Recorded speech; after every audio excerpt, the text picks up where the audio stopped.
Welcome to MindTricks Radio, where we'll explore contemporary topics in psychology through interviewing creative and innovative thinkers in the field. I'm your host, Dr. Aaron Kaplan. Thanks for tuning in.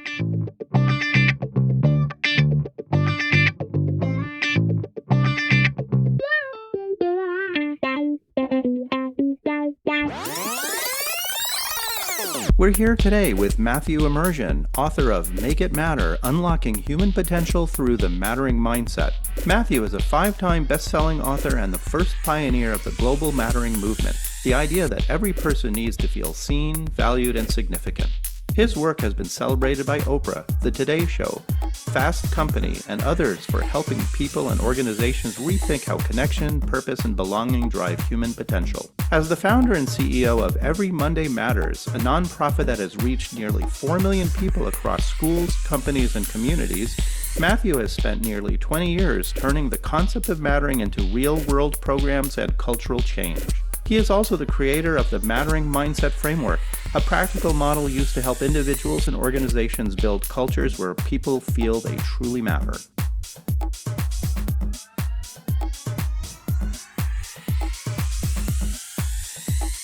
Matt, welcome to the show. Thank you so much for having me. Excited to be here.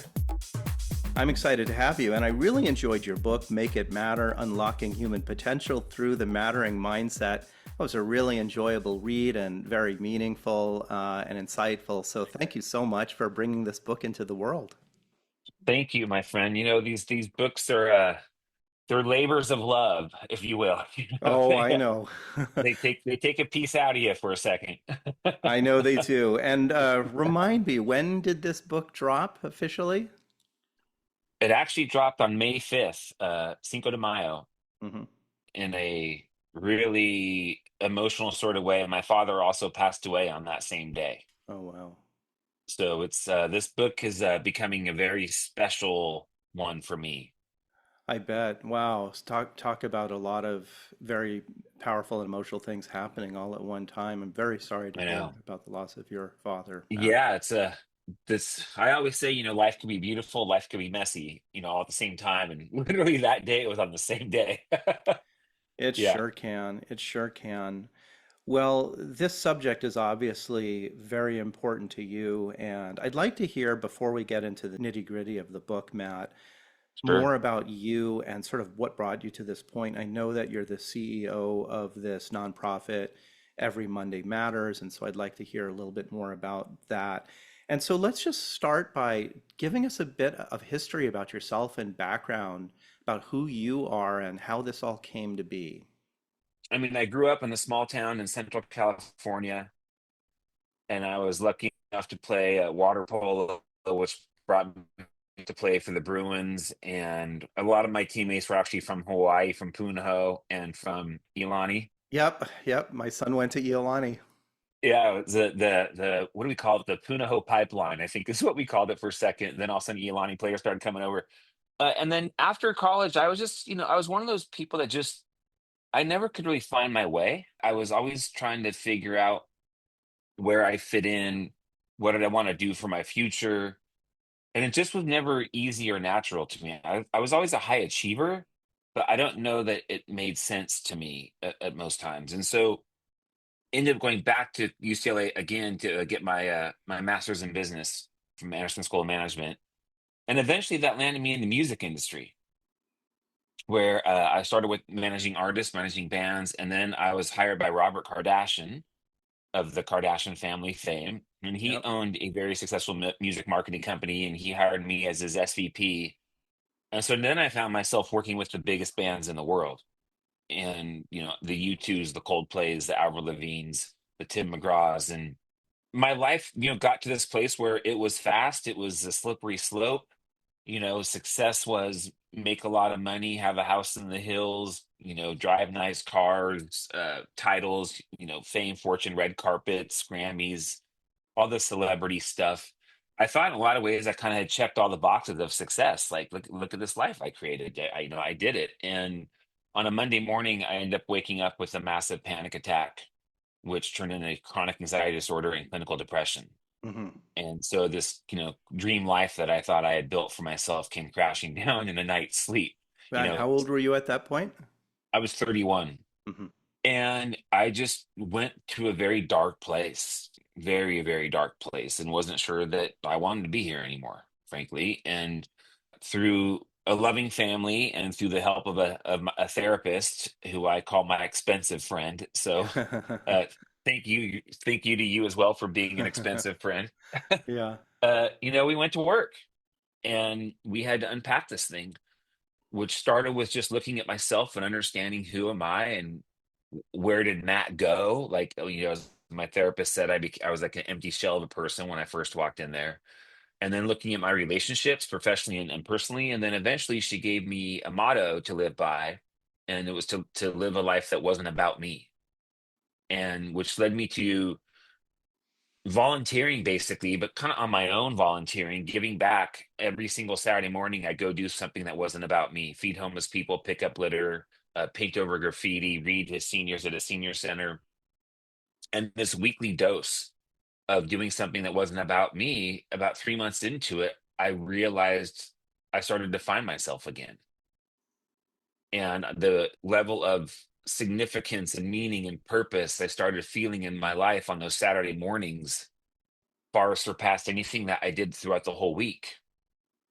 And there was such a big breakthrough for me that I thought maybe I could help other people who were also struggling with anxiety, depression, purpose, meaning. And so in 2007, I wrote my first book. It was called Every Monday Matters 52 Ways to Make a Difference, which was really just my weekly dose of doing things put into a book for 16.99 and instead of thousands of dollars for therapy. But I didn't have a plan for the book at all. I wanted to see if it could help one person kind of thing. But the book turned out to have quite a plan for itself. And all of a sudden, people started reaching out saying, "We need more of this. Like, what is this? What do you have to offer?" And so it started with a newspaper column that got syndicated across the country. And then educators bought the book and wanted school curriculum, lesson plans. And then companies started reaching out asking for keynotes and leadership development and ongoing culture programs. And so all of a sudden, this book became a small company Uh-huh. and selling programs into all of these ecosystems. And then Forrest Whitaker bought the book and gave it to Oprah at Obama's first inauguration. Next thing you know, Harpo's calling. So I decided to walk away from my 10-year career in the music industry to try to make Every Monday Matters a household name. And I ended up realizing that instead of being a for-profit company, I wanted it to be a nonprofit organization and to take on mattering as a mission. Well, so that's amazing. There's a couple of things about your story that I really think are especially cool. One is that this is one thing that you started doing for the realization that helping other people and getting into other people's lives and getting into their dirt with them really started to feel like it mattered to you. And then you wrote this book based on that experience because you were moved to do so. And then it kind of ballooned into this thing that you never had planned it to happen that way. Whereas your prior life, this high flying celebrity Mhm. lifestyle that you were doing that was really kind of amazing on the surface was really felt empty to you. So it just goes to show like you dug into something that really mattered to you deeply on a deep level, and it turned into something that you didn't even expect it to. Yeah, my brother told me, in my really dark, dark days, he said, "Listen, Matt, like one day you're going to be grateful for all of this." And I probably cussed at him, to be honest with you, and told him that I think he lost his mind because Yeah. I didn't know I was going to make it through the next hour, frankly. You don't want to hear that when you're in the middle of it. It's just like a slap in the face, right? Yeah, yeah. And so, but ultimately he was right. It doesn't make me the hero in the story by any means, but for some reason I took this brokenness that I was experiencing and without a plan turned it into something that has impacted millions of lives. And for that I will always be grateful. So tell us a little bit about Every Monday Matters. Yeah, so what happened is I was invited to go speak to a group of convicted felons, and there was a judge who was using that first book with these men and women. And every Monday they were doing a Monday from the book to do something that wasn't about them. And I thought that was the coolest thing in the world. So I'm like, yeah, I'll come speak to them. And I was greeted by a room of about 80 people in full prison jumpsuits, ankle chains, waist chains, the Hmm. whole 9 yards. And the judge introduced me and said, everyone, here's Matt. So Matt, go ahead and share. And I've never stood in front of a group of 80 people in chains before. And Yeah. I kind of just started stumbling on my words and probably saying every cliche under the sun. But at the end of it, I asked her if I could give them a wristband that says "You Matter" on it. And she said that I could. And so you can imagine putting a "You Matter" wristband on a set of handcuffed wrists. Right. And after doing so, one of the convicted felons, he stood up and he's like, "Hey, man, I want you to know that no one's ever told me that I mattered my entire life. And that's why I ended up where I am today." He just started sobbing. And that gentleman, he changed everything for me because at the time, Every Monday Matters was still a for-profit company selling programs into schools and into companies. And he's the one that got me to look at mattering in a new way, to think about it from, yes, living a life that's not about you, but also a more internal look at it, a more internal focus of like this thing that's in our heart, this tiny hole or this itch that's hard to scratch. Like, what does it mean to be human? And what is this life all about? And all these big questions we're all trying to answer because we didn't choose to be here in this world, but one day we all showed up and we're doing the best job we can to just navigate this thing called life. And my thought was there's amazing nonprofits that are solving for water and disease and famine and shelter and homelessness and all these other things, which are fantastic. But if we solve for all of those, but we still don't know why we matter, have we really finished the race? In my opinion, the answer was no. So I flipped the for profit to a nonprofit. And our mission is to create a world where everyone embraces how much and why they matter. And we create programs through a framework that we call the mattering mindset that I'm sure we're going to get to in this conversation to operationalize, if you will, mattering into people's lives and into people's ecosystems. Yeah, that's an amazing story, Matt. Wow, from a prison experience to Uh-huh. just like having that realization that you want to bring this to the world. That's a beautiful story. And so, yes, I want to hear more about the mattering mindset. So, that's a big cornerstone of your Yes. program and your philosophy. Tell us about that. So the mattering mindset is really the cornerstone of this new book, and it's also the cornerstone of all of our programming that we create at Every Monday Matters. And we've created thousands of hours of school curriculum, employee engagement, experiences, etc. It's rooted in a couple of things, and now we have a senior living program as well. So now we're bringing this into senior living communities. And one might think, wow, how can you serve kids in schools, adults in companies, and seniors in senior living? It seems like three completely different markets.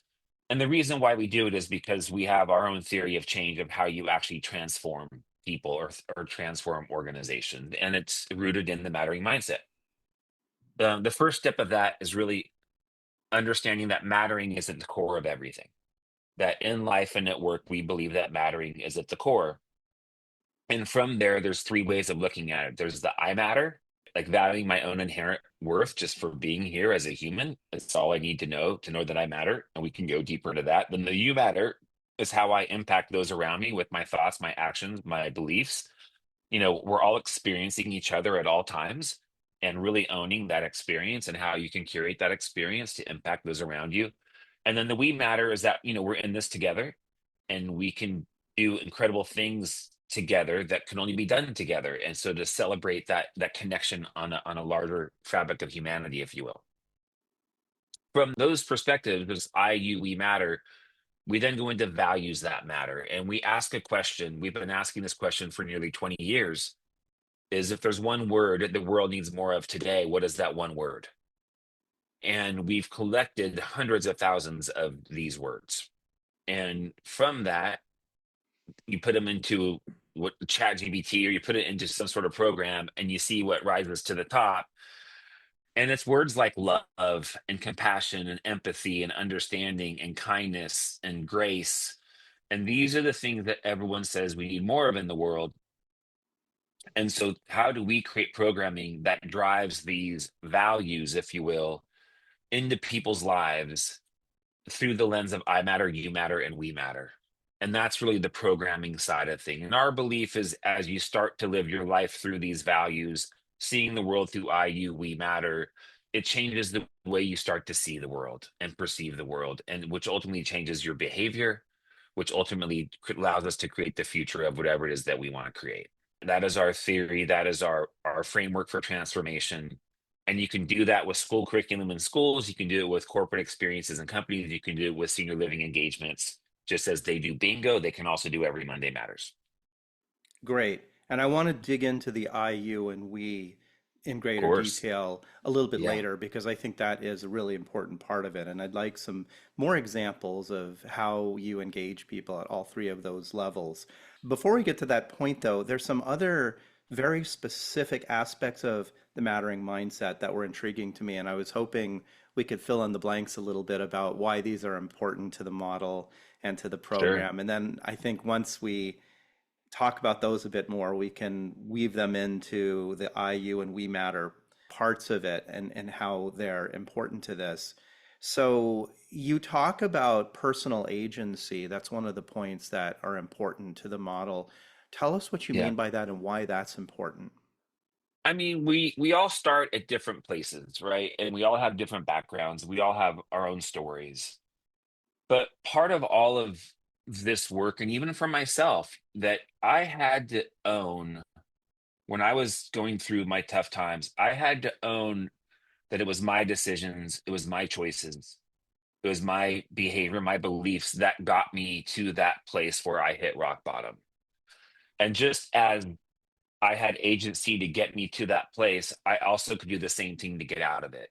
And so to understand that through my choices, and to me, choice is a huge part of all of this. And even in the biggest ways, and even in our everyday interactions with people, I think adults, we make 38,000 choices a day, right? So agency is trusting your ability to take control in places where you can, to make decisions, to move the needle however you want it moved.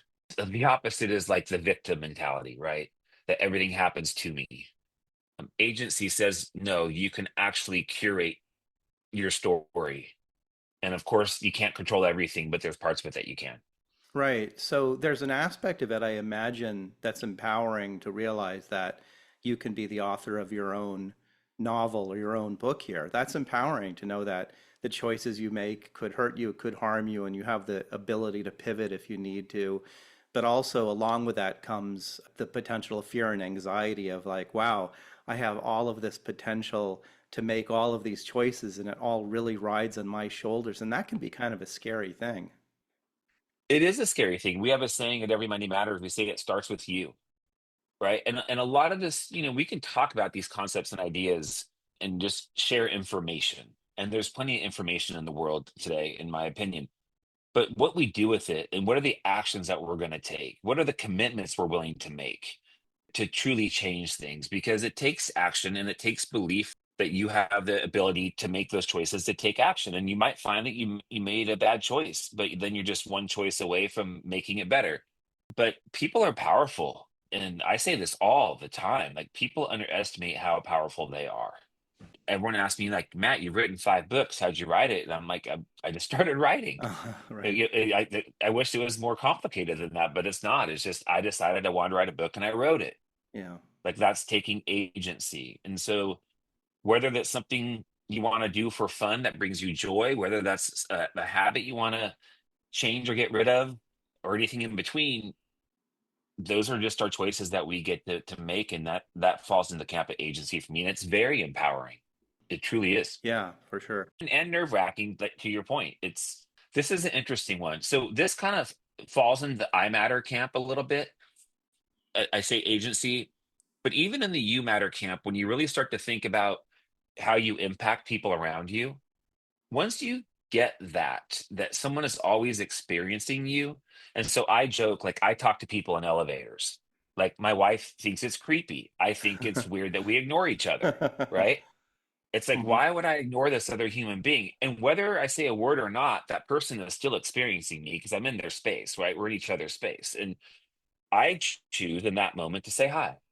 I choose to say, hey, I hope you're having a nice day. And that is agency as well. But knowing that you can not only author your own story, but you can impact authoring someone else authoring their story as well. Again, it just comes back to once you embrace that and know that, I think it's really hard to be passive.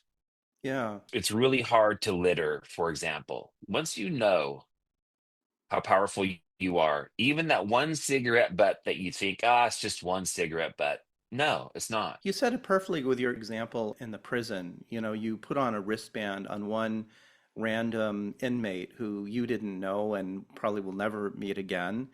I And know. just the act of doing that brought him to tears because it showed him that he mattered, at least to you in that moment. And it got him to start to think about himself in a different sort of way. And so that the impact that you can have on the world is so huge, even if it's just a small gesture that on your part, it can mean so much. And I think what you said is absolutely right, that it's very easy to underestimate the impact you have on the world around you just by even doing small things. So I really think that's a really excellent point. Yeah, and the small things, especially in my opinion, I do a thing also where when I go to a restaurant, I always ask the server what their favorite thing is on the menu. I rarely order it. I typically know what I want to eat. But in just that 1 second, I made them feel valued, Sure. right? And seen. And it's so easy for us to do this, but for some reason, it's still hard. And that's the thing that I want to help the people understand, that whether it's 1 second, 10 minutes, 30 minutes, an hour, there's so many ways in the form of time that we can actually help people feel seen and also do things to take care of ourselves to make sure that we value our own mattering too. Yeah. Let's talk about this concept of present moment accessibility. What does that refer to? We're going pretty fast right now, you Yeah. know, and it doesn't seem to be slowing down. I'm not a big proponent of things like social media. I kind of have to use it because of my profession, although I'm really bad at it. And I just one of those things where I think it's stealing so many moments from us and the power of being present and to actively listen and with the desire to learn and to understand. Like that all takes a slowing down, and the technology that's coming at us so fast right now is not helping us to try to slow down by any means. And so this idea of being present, but not just with each other, but also with ourselves. And that's part of the inventorying I had to do, was stop for a sec. I got, my body finally just said, okay, you're not stopping, so we're going to stop you. Hmm. Right. And it's time to get present with some things. And it can be hard, like, what are your hopes, but also what are your fears? A lot of this internal dialogue stuff that I had to go through to just to understand myself better and to be present with that, not to judge myself, not to be like, okay, it's okay to not be okay, right? Like I'm imperfectly perfect, or I'm perfectly imperfect, or however you want to say it. But this idea of slowing down and being present, especially in a world today where all we hear about now is the great disconnect and the epidemic of loneliness that is happening in the world today. Again, loneliness isn't choosing us, we're choosing it through the actions that we take or that we don't take. So that level of presence is something in a world that's speeding up quicker and quicker, is something that I think is going to become more and more important. Yeah, and I imagine even in this concept of trying to understand why you matter, why other people matter, why the community matters, you can't even really pay attention to that if you're not trying to pay attention to it. You're just sort of going on autopilot. Right. I mean, at the root of presence is really connection, right? It's Yeah. it's connecting with yourself, it's connecting with somebody else, it's connecting with your team at work, it's connecting with your family. If you have a desire to connect, which I would like to think that well, not everyone does, but we should, because we are relational beings, then you have to honor and champion presence in order to do it. There's another concept here called the ripple effect awareness that you spoke of, which was kind of intriguing and interesting. Tell us a bit about that. Yeah, again, it's like these awarenesses, right? Like once you are aware, comes back to like how powerful we are, and you and I talking here today, like we're impacting each other. This episode will go to your audience and it's going to ripple to them. They're going to maybe share it with a friend, or maybe they learn something here that they're going to implement in their life. Like it's virtually impossible, I believe, to understand the ripple of our impact. So if you know that, again, it gets back to, what do you want to ripple? Humans are so powerful too that even total strangers across the street, if you look at them and see how they're interacting, if one punches the other person, you feel it. If they hug the other person, you also feel that, right? The ripple effect isn't necessarily obviously my concept, but truly being aware of it, which is housed in this idea of our mattering. That's where I try to get people to. Like, you can't ignore this thing. Ripple effect might sound cliche, whatever. It's true. I love the concept of ripple effect, and people who know me know that I'm a big fan of science fiction, and I'm really interested in things like the multiverse and parallel universes Oh, and stuff like nice. that. But Nice. anyway, not to get too off tangent with that, I mean, let's just take the example of like you smile at somebody that you walk by, which is something that I assume you like to do a lot because you talk to people Sure. in elevators and you do what you Yeah. talk to somebody in an elevator and you smile at them. And that person was having a really crappy day, and you had no way to know they were having a crappy day. You were just smiling at them because you like to engage with people. And that person goes out, they get in their car, and in the universe that you created with the ripple effect, they feel happier, calmer because somebody showed them some kindness. In the alternate universe, they get behind that wheel, they're aggravated, they're upset, they drive faster than they should, they're distracted by their Uh-huh. thoughts, and they get into an accident and somebody dies, right? That's right. That's a That's right. sci-fi episode, but that is sort of an example of the ripple effect. Things can ripple in whatever direction depending on what balls are set in motion, and you have some agency in creating that. That's kind of the way I see it in a way. I think you're spot on. And we all have that agency.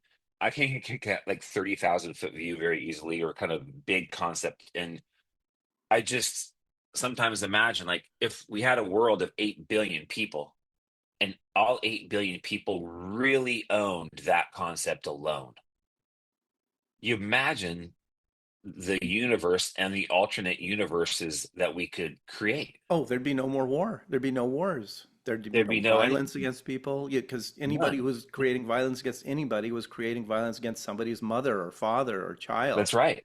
That's Yeah. right. It's that important on this grandiose macro level, but again, it all comes back down to the tiniest levels, right? The micro moments. And a lot of people say, Matt, like, I don't feel like I can impact the world. Like, I want to make a difference, but I don't know that I can. And I'm like, that's BS, man. Wake up today and just go smile. Just smile Yeah. to everyone you see. Give people a compliment. Yeah. But the flip side of that too, Aaron, is that the compliments are an interesting thing for me, because we don't like when people aren't nice to each other.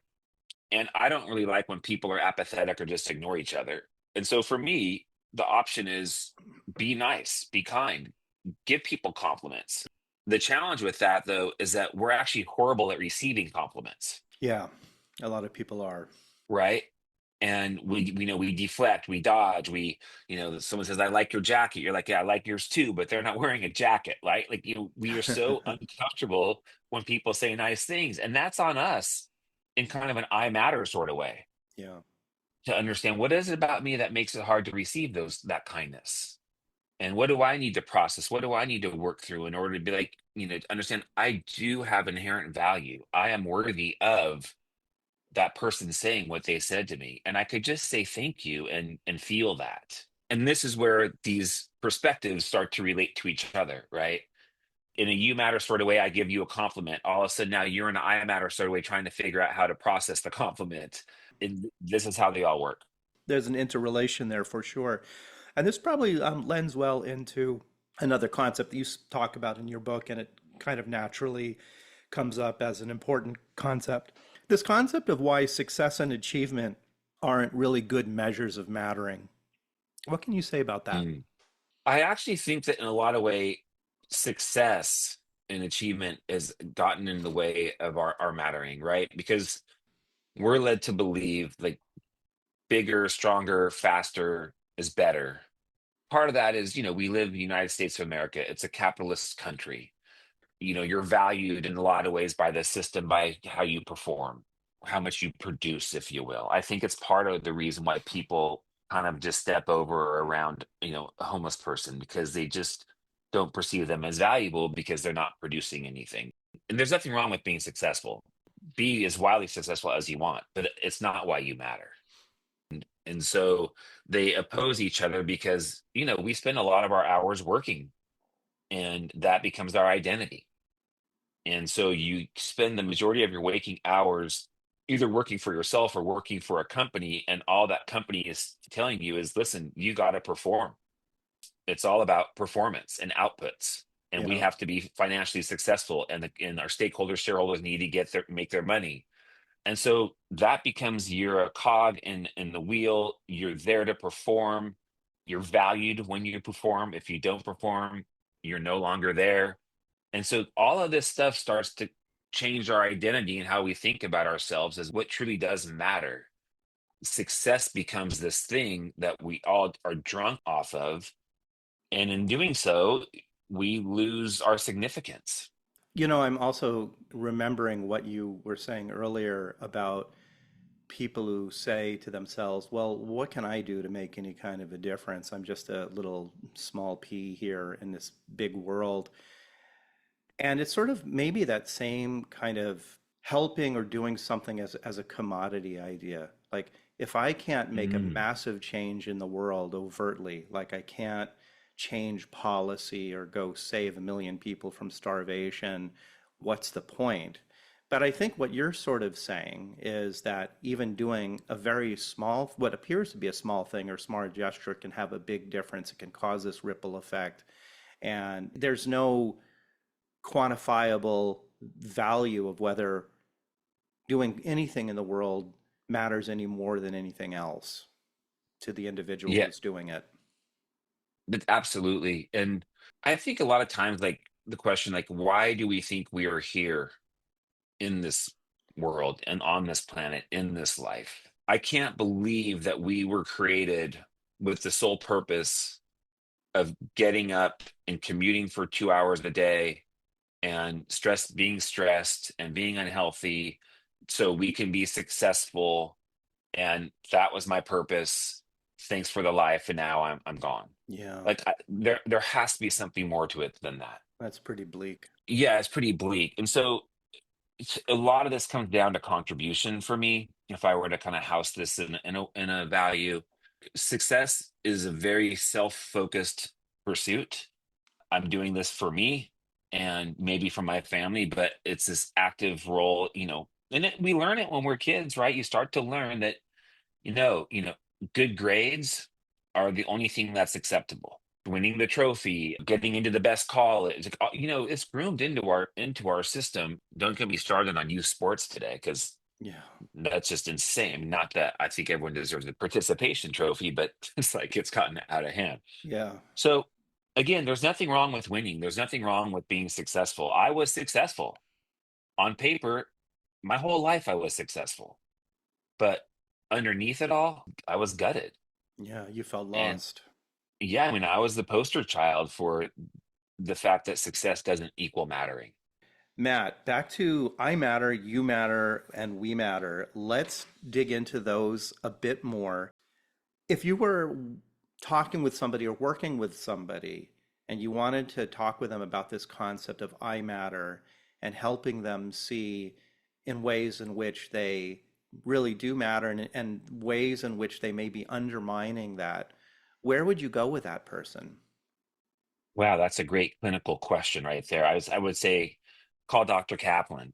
Yeah, well, that's the way I think about things. I Right, I know. know that was very clinical, but you actually No, know a lot more about this than I do, probably. I So, appreciate that. I yeah. appreciate that. A couple things. Where I typically start with this, so this I matter is embracing, the person who I am today and who I will become in the future, and knowing that I have value and I have inherent worth. And for a lot of people, it's hard. It's hard for them to say, I know I matter, or I know why I matter. It's not an easy thing. It might be the hardest of all of them. It's harder than the you and the we. And so we struggle. And again, when we're kids, we don't struggle with this. And when we're babies, we don't struggle with this. But as we grow and get older, and we get dinged up and we have heartbreak and we have rejection and we have these things that start to chip away at us, that really understanding and seeing your gifts can be hard. And one of the places I start with, whether it's one person or whether it's an audience of 3,000 people, is that, again, as I said earlier, there's 8 billion people in this world. And of those 8 billion people, there's only one of you. Like there's not another single human that is like you. And even identical twins, they're still different. And so Right. by definition, that makes you pretty rare and special. I know that sounds kind of like, yeah, yeah, whatever, Matt. But if you really sit down with that and you really think about that, that there's not another human being like me in this world, it makes you priceless. And it means if you weren't in this world could never be the same. Yeah. That's a powerful, inspiring, empowering thing to really own for yourself. And again, and own it in a way that we all have good, bad, and ugly, right? None of us are perfect. And we all have a unique package of things, and some of them are gifts, and some of them don't feel like gifts. But the world needs that person I'm speaking to, that it needs you in this world just the way you are. It needs your journey, it needs your story, and you matter. And so it kind of starts with that just basic understanding. I do this thing sometimes where not just on the streets, but I ask people, what are 5 things that you do well? And a lot of people have a very hard time answering and writing down 5 things they do well. Oftentimes, people can't think of one. Yeah. And so you start to unpack that with them. Even with me, like as a keynote speaker, for example, I can say, I can tell you one thing that I know you do well. I don't even know your name.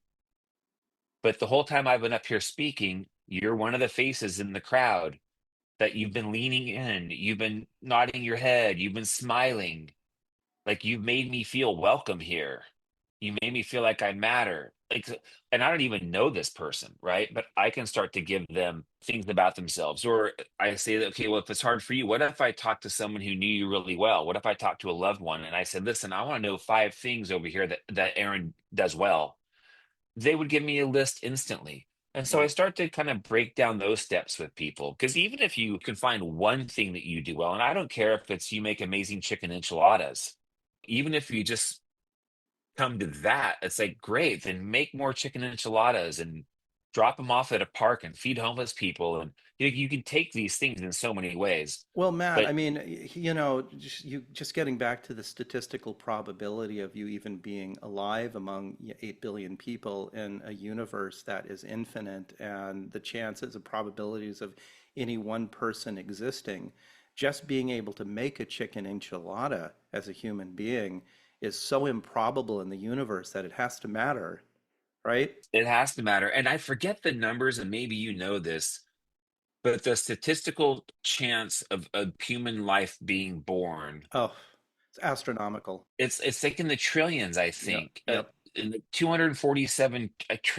it's this crazy number of things that have to happen in order for life to take its first breath. yep, Just that alone as well is insane. exactly. Yeah, And you can't take that for granted, right? If that had to happen for you to be here, there must be a reason why you're here. Oh, I agree. At a level of cosmology, it's really insane, the statistical probability of things. So I totally agree with Yeah, that. Yeah. absolutely. You also talk about this idea of creator. How is that important to this idea of I matter? People love to say that they're not creative. They also say it's hard to make friends, right? I'm not a creator. Everyone is a creator. A friend of mine, Erwin McManus, he wrote a beautiful line. He said, "We were created as works of art to be artists at work." And again, back to this I matter thing, we're creating every single day. The way you make that chicken enchilada is a creative expression for you. The way you say hi to somebody, the way you tie your shoe, the shirt you chose to wear. We're all creative and we're constantly creating throughout our life. I just think that sometimes people think creative means that you paint or you play music, that type of art, if you will. But we're all artists at work every single day, creating a life for ourselves and for those around us and impacting each other. Again, I don't want to sound like a broken record, but all of those are just choices that we're making, many of which we're just not even aware of that we're making. Yeah. Well, every single person has the unique capacity to make their own unique decisions for themselves, to create their own life and their own Yeah. path for themselves and their ways of doing things. And no two people are ever going to do things in the exactly same way. So, No, and that's in a creative expression, yeah, right? That's a yeah. creation. Related to this, one other thing that you talked about that I thought was interesting was this concept of the imposter syndrome. What is Mm. this and how is this important to the topic that we're discussing? Imposter syndrome is an interesting topic because it's almost like a self-fulfilling prophecy in a way to me. I hear this term a lot in the keynote speaker world, and a lot of keynote speakers talk about imposter syndrome. And it's this idea that almost like that you don't even believe your own hype about yourself, that who am I to stand in front of a room, and who am I to be on this amazing podcast and talk about these things? Like, why do I think I'm worthy of doing that? There's people out there that are smarter than me, that you start to build this tape in your head, right? And next thing you know, you've talked yourself out of the gifts that you could be sharing because you don't think you're worthy, and you feel like you're being an imposter. It's a very common for people who are trying to achieve things, and I know it gets scary, and I know that it might be easier to go a different path with your career, but when you put yourself out there in the world, imposter syndrome can be one of those things that sneaks into your ether, if you will, and will cause you to doubt and to play smaller and to kind of go the more ordinary path. It's interesting because, even as an author and a keynote speaker, what you would like is more people to read your stuff, right? You'd like to sell more books. You'd like to be on more stages. But the more you expose yourself, whether it's through a book or whether, or it's on a stage, the more you create opportunities for that imposter syndrome to come in and grab you, because it's almost like, oh, wow, like now even more people are judging me. Yeah. Well, it's kind of like with each step, you're sort of leveling up to the next level. Like maybe the rungs Yeah, below you, you're like, okay, I've got those under control, but wait, this next rung now, like, whoa, that is that's right. really too much. That's Yeah. So totally right. it's an unending ladder, right? It is. It's an unending ladder, or for me, thankfully, like I don't really deal with imposter syndrome. I made a choice many, many years ago through my therapy and everything, that I'm just going to be authentically myself, and I'm not going to try to be the best. I don't need to be the smartest person in the room. I don't need to be this person, but I'm just going to be me. And so, I never did any training to be a keynote speaker. The truth is, I've spent more time writing books than I have in my life than reading books. I just choose to, if it aligns with me, if I feel it in my heart, if I think it's a good idea, I'm just going to pursue it. Yeah. Without fear of judgment, without fear of rejection, without fear of anything that would hold me back from just expressing this thing that my gut and my intuition says, what, this would be good for the world, so I'm going to do it. Yeah, well, that's ultimately, I think, the way you have to handle imposter syndrome is to just sort of go forward anyway and just do the best you can with what you've got and be authentic. Because Yeah. otherwise, you're just not going to do it, or you'll be racked with anxiety about it, which I guess a little anxiety is okay. But if it's keeping you back from doing something, then it's holding you back. And so I think your approach is exactly the way to do it. And I think part of this too, I think it's important to say that it's one thing to be an imposter of like some sort of thought leadership, right? You come up with an idea, last week, and then this week, you're speaking about it and you're calling it thought leadership, right? Maybe there's a little bit of imposter something going on in there. I don't know. But if you're creating something for the world that is good, and you've put in the work to really understand it, I don't see there's any reason why someone should be or feel like an imposter. And in some ways, I think if someone's going to talk about imposter syndrome, it's because this is why find it interesting, because there's something inside them that actually does feel like they are being an imposter. And that's something that I think that they would have to look at. So let's move on to you matter, Matt. What would Yes. you say to your individual person or the 3,000 you're speaking with about how to put this into perspective and to look at it in a way that's helpful in daily life? A couple things for that. My books end up in the self-help section of a bookstore. And I don't really love that because we don't do this life by ourselves. We don't have our own private island with one person on each of them, right? We are doing this life together. We're in relationship. And so I can know that I matter and I can work through that stuff. But I also know and learn from my therapist what it is to live a life that's not about me.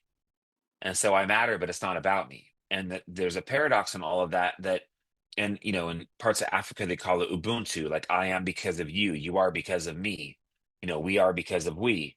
And so knowing that I'm in relationship with the world around me, whether it's someone I love or whether it's a total stranger, and understanding that how powerful I am, the you matter simply becomes back to that choice again. Like I can impact you. I know I can. And the choice is, how do I want to impact you? Whether it's being in a relationship, whether it's being a CEO of a company, a manager of a team, whether it's you with your patients. I mean, you're there every day, you're serving in a you matter sort of way. You understand that you have a gift that can help people, and they come to you for that help, and you're showing them, hey, you matter. I see you. I'm here for you. To me, again, I find it so empowering. Some people might find it a little bit scary, but I love the fact that we can impact each other. And I love it when we choose to do it in a healthy way, in a productive way. Yeah. But again, in the spirit of making 38,000 choices a day, I would just say to the listener, what are those choices grounded in? Are they grounded in love and kindness and compassion and hope and grace? Because if they are, then make the choice and just do it, right? If they're not grounded in those things, then I might question you taking those actions. So, what about dealing with difficult people around you? I know you address this a little bit in your book. That's a hard one. It's a hard one, and it's one of those things. This is maybe you can talk about from your cosmic perspectives on things, because there's a lot of people in the world that will say there's no such thing as right and wrong.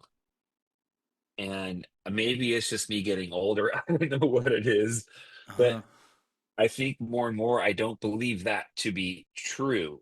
I'll just use an example because I just read this article yesterday. There was somebody down in San Diego who was repeatedly kicking a sea lion. oh, wow. Yeah. Yeah. And the sea lion was trying to get back to the ocean, and the person just kept kicking the sea lion. Oh, my gosh. One could say, well, we don't know that person's story. Maybe they were kicked as a kid, and maybe that father who kicked the kid, maybe his father kicked the father. And we can try to rationalize ourselves out of this thing to say, no, that's okay because that's just what he learned. There's nothing right about a human being kicking a sea lion. Yeah. In fact, we're supposed to stay, I think, 1,000 feet away from them. They're protected species. Oh, in Hawaii, we know that very well. Of course you do. Right. So you're going to encounter difficult people, and they're here. They matter. They're a life that was brought into this world. They have inherent value. They matter. But it doesn't mean that the choices that they are making should be accepted and even questioned. This isn't just a get out of jail free card to do whatever you want whenever you want because you matter and it's your life and you should celebrate that and the rest is up to you. There's a goodness that has to be housed in all of this. Because the flip side of this too is, so you might think of it like, wow, like there's so many people that don't think they matter in the world, and a lot of our programs help to serve that. But there's also a lot of people that do think they matter in the world, but for all the wrong reasons. Well, I think that an important point here, and correct me if I'm wrong about this, but that you could see the person kicking the sea lion, and you absolutely, most people would agree that is unacceptable behavior. There's just no ifs, ands, or buts about it. That is wrong Correct. behavior. And in a civilization where we live with laws and rules, there probably should be some kind of consequence to that behavior. But behind that, there is a real human being doing that action. We don't know what that human being's story is. And we can have Hmm. compassion for the person that's so damaged that they would do that, to see that, you know, that's a real human being in there that has their own story. It doesn't mean we condone the behavior, and maybe there does need to be consequences to it, but we don't need to see this one as a rotten, evil person without even attempting to kind of entertain the possibility that there's a story behind that. That's right. That's exactly how I feel about that too, for sure. Yeah, yeah, okay. So we matter. This one is sort of the more global, the collective significance, a shared sense Yes. of purpose. What can we say about that? We have a lot of we's in our lives, and it's this idea of community, of coming together, and a we matter just might be your family, and that is your we. Outside of that is maybe your community, maybe your work is a we. There's a lot of these we's that we have in our life, and again, in the spirit of us being relational beings, that connection matters, and we can do incredible things together that frankly we just can't do on our own as well. And so, in a world that is more disconnected, I forget what the percentage is, but I think it's like 73% of Americans don't know their neighbors' names. Wow, yeah. Wow. Like that's just crazy to me that we're okay with that, because there's so much joy and connection, and back to what we were just talking about, we're not all the same. We have our differences, right? And some of those differences we don't like to see. Yeah. But there's still something about celebrating this larger fabric of humanity that we have to acknowledge. And for me, I'm highly empathetic, and so when I see war in the world, it affects me. Needless loss of life, and the Yeah. things, it affects me deeply. And I think that we should see it that way. Like, these are human beings that were brought into this world, and you can go a lot of different ways with that. But at the end of the day, I feel we on a very grand level, and I feel it on a very small level here, even in my own home. But the more that we can see this as a we thing, I think the better world we could create. Do you think there's something kind of, I mean, as Americans, we can have the liberty to criticize our own culture a little bit more here, Sure. maybe. But I mean, do you think there's something a little bit odd about kind of the way in American culture there, maybe it lends itself to more separation of interconnectedness?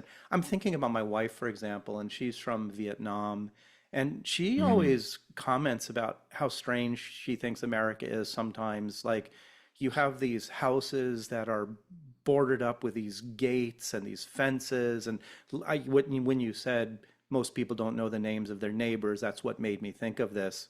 In sure. Vietnam, people tend to live on these streets. You walk right out, and there's a whole life happening on the street right outside your door. There's vendors, there's kids flying kites, people playing games, older people sitting around drinking coffee and going from house to house. And I don't mean to be romanticizing this or saying that it's better, but she just comments that the difference between the cultures is sort of a bit odd to her in that particular way. And so it just makes me sort of wonder if we've sort of done something within our culture that makes it more difficult to see this interconnectedness. Yeah, I mean, in some ways, I feel like we're now like a mile wide, inch deep at this point Yeah. in how we approach relationships with each other. My wife and I go to Costa Rica every year, and it's the same thing. We see families sitting on their porch or even on the side of the road as you drive by, and they're just Yeah. waving and saying hi. It's so And nice. Yeah. it's so refreshing and it's so nice. And, you know, they certainly don't have a lifestyle like what we see here in America, but they seem to have more joy. They seem to have deeper connection, more community, Hmm. and the pura vida there. It's part of this too is, I believe, and you would probably know this better than I would, but part of this, especially like in the big cities, I don't know that our brains were even designed to be able to handle all the inputs that are coming at them right now. And so when I go visit my mom and dad, like if I go to their hometown, it's a smaller hometown and it's a farm town. And even to this day, I still know the woman who works at the dry cleaner, Uh-huh. right? My brain has a capacity to see the 100 people who are familiar faces. I live in Los Angeles now. outside of our home is a world of what, 21 million people. Yeah. And there's just no way I could know them all, right? There's no way I could have relationship with them all. And so there is this disconnect. It's just this nebulous mass of humanity that, maybe I can know that tiny much of. And so, I especially think in the bigger cities, it does get harder sometimes to feel the we. And also, it's interesting too, because there's like less accountability. If you live in a small community, people know your stuff. Yeah. If you do something, You're more word anonymous travels. in a You're big more city. anonymous. You're Right. more anonymous. And it's So sort of like, there's this concept, this cognitive science concept of diffusion of responsibility. You've probably heard about this. Sort of like that's right. the more people there are around watching something go wrong, the less chance there is of somebody stepping in and doing something about it. That's right. Yeah. That's a famous rape case, I believe, Yep. Yeah. from Well, years that's, I ago. think, where some of that research started Yeah. from. Yeah. I thought about that exact concept when I read the story yesterday about the guy kicking the sea lion, Hmm. because it was right there in La Jolla, and that's usually crowded, especially during the summer. And I wonder, if they said they haven't found the guy yet. I don't even know how that's possible. Yeah. But I'm imagining no one stepped in to do what they probably should have done, or called 911 or whatever. But yes, diffusion of responsibility, and which leads to less accountability. It's a lot easier to litter in a big city than it is in a one street town. Yeah. Matt, this has been a really fun and interesting conversation. I really enjoyed talking with you about the concepts of your book, and you're Thank really you. You obviously as well. passionate about them. So thank you so much. Are there any final thoughts you'd like to leave us with today? Well, I was just in Hawaii Yeah. 2 weeks ago doing a keynote for the Hawaii Business Magazine. And the thing that I walked away with was just this whole idea of aloha and ohana as well, that there was a spirit there that felt so close to mattering to me. And it felt so close to this model of I matter, you matter, we matter. And even in Hawaii, like, you add the we matter is also the planet. Like, you take this thing out there, right? And I just want to say cheers to trying to live a life through the lens of aloha and ohana. And I wish we had more of that in the world. And in some ways, it's so aligned with this idea of I matter, you matter, we matter, that it just felt so aligned to be there with everyone. Yeah, for sure. There's some beautiful concepts and values that come from Hawaii and the Hawaiian people that the rest of the Absolutely. world would really benefit from if they paid attention. I totally agree. And yeah, but yeah, buy the book, go to my website, follow me on social, let's be friends, and let's create more mattering in the world. That's what I would say to your people. Yeah, tell us, give us again some idea of where we could find you on the internet. Well, the nonprofit is Every Monday Matters, so everymondaymatters.org. And then my personal site is matthewemerzian.com. And, my books are anywhere books are sold. Yeah, if you get one, and if you like it, write a review. It makes a difference in an author's life to write reviews, and then just start with understanding the I matter part of this. It's not like you have to learn how to love yourself before you can love other people. That's not how this works. But start with yourself anyways, and just look in the mirror and tell yourself that you matter, and just go from there. But value yourself, value each other, value your communities, and together we can truly make this world a better place. Matt, great wisdom in your words. Thank you so much. And thank you so much for being a guest on the podcast. It's my honor. Thank you so much.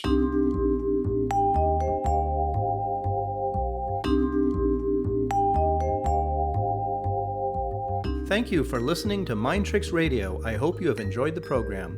For more information about MindTricks, you can go to my website, www.waikikihealth.com. Be sure to subscribe to MindTricks on your preferred podcasting host to be notified of new episodes of MindTricks.